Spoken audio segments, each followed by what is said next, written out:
Hello and welcome. David Montemayor here, your favorite therapeutic life coach. In our previous series of videos, we discussed an idea in which I've coined called normalizing our problems.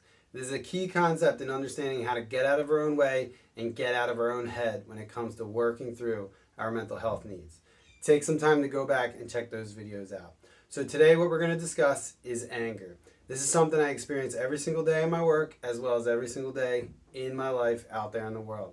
And you do too. I assure you that. So there are two main concepts to keep in mind when it comes to anger. First, it is a physiological process in which we are to experience. So what I often say when it comes to this is I create an example that I call the stub your toe phenomenon, right? And so this is something we've all experienced when we are, let's say, we're walking down the hallway in the middle of the night, we're going to the bathroom, it's pitch black, and we stub our toe on something, right? And so let's say it's your kid's little toy truck. You scream and you yell in that moment. That's anger that you're allowed to feel. That is anger and frustration and pain that's surging through you and you need to get it out. That's healthy. But if you go to your kid and now start screaming at your kid for leaving the truck in the hallway, that's not okay. Okay?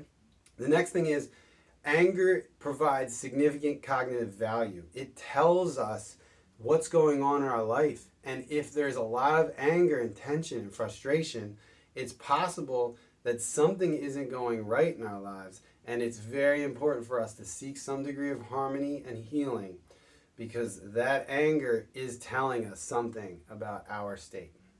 So, since the case studies have been so popular lately, we're going to go ahead and continue that format today.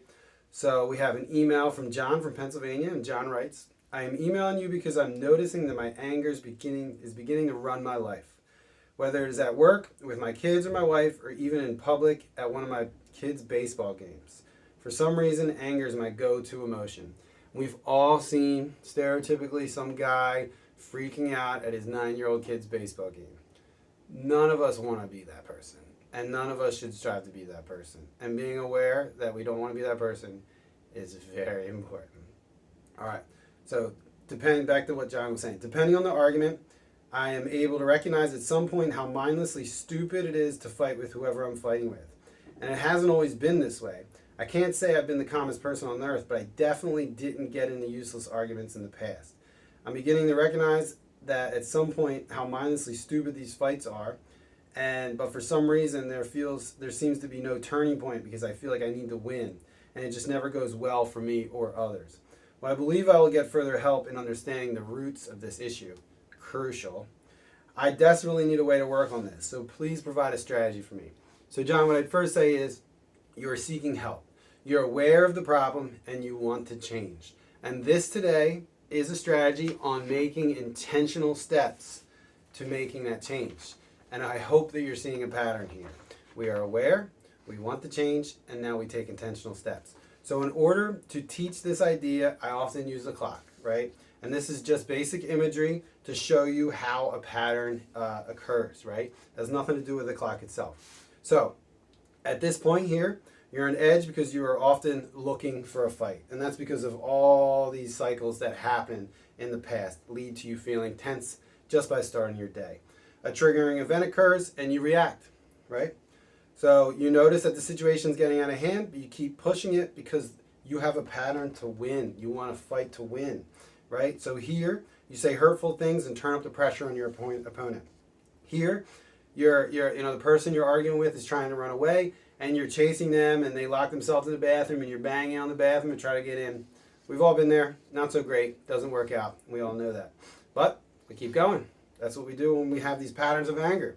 So at this point, you're either texting them how wrong they are because they're not talking to you anymore, or you're yelling at your kids or someone else or your wife because of all these things that have happened, right? And so this is the basic pattern of anger. And what we need to recognize is if we get to this point and we went through all this riffraff, we've cursed, we've done all these things, and now our kids are looking at us.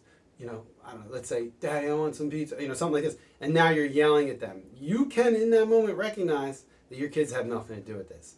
And you would stop. That's progress. That's huge. And so here, let's say you're about, to chase that person running in the bathroom to get away from you. You decide to not do that. You're about to bang on the door. You're about to curse and yell and bang and try to push it down. You decide not to. It's progress. This didn't happen either, right? So in this instance, you're about to start cursing, you start to say really hurtful things. You remember how that always turns into really, really, really difficult conversations later about all the things you said, and you decide not to do it. Progress. Here, right? The situation is getting out of hand, and you are recognizing your need to win. You stop there, and so on, right? Until we get to the point where we begin to recognize that we are waking up with tension. And that, John, is when you continue to seek the root issue. So here you're blocking the pattern of anger in your life. Crucial, huge. As you do that, you begin to have different experiences that show you what it would be like if that anger wasn't there, that you would have not experienced if you didn't block it. And then we go and we do the next step of intentional work to find the root.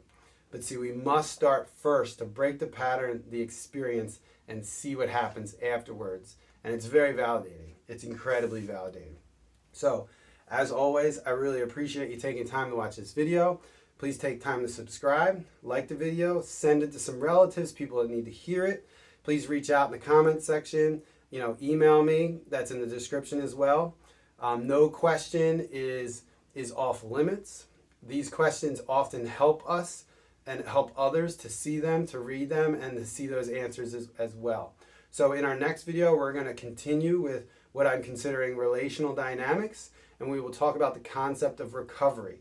So in this instance, let's say, right, you're saying hurtful things, and then you recognize as you're chasing them that it's not so good. Later on, the next day, you can come back, and let's say you can go to your wife and say, I recognize that I said really hurtful things to you. But then when you ran to the bathroom to hide, I decided not to chase you. That's me working on this. I'm going to get better. That is a version of recovery, and we will discuss more about that next time. So please check out that video as it comes out as well. Thanks again, everyone. I'll see you next time.